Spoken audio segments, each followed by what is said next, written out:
сказать за мою родину всем спасибо, кто воевал.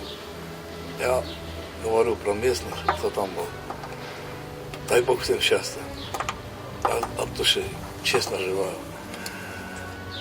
А те, кто приехал к нам на помощь тогда, первые приехали, конечно, Северная Осетия, это наши братья, у нас одна кровь течет, правда. И перед моими глазами парень умер из Северной Осетии, честно говорю. Я вот просто хочу благодарность его родителям выразить, что такого сына воспитали. Отец его Агузаров Феликс. Агузаров Феликс, отец. Да, Агузаров Аслан. Я знаю, я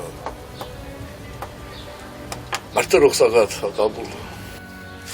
Рухшак, вот Рухшак. Феликс да Кабул. Спартан Базлич, Мартис Хоршахайк. Это один человек, который вот умер из тех, которые приехали нам на помощь. Просто не вспомните о нем. Просто некрасиво. Где бы не было, когда бы не было. Потому что он приехал воевать за мою родину и умер.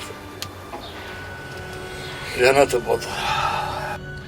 8 августа как раз будет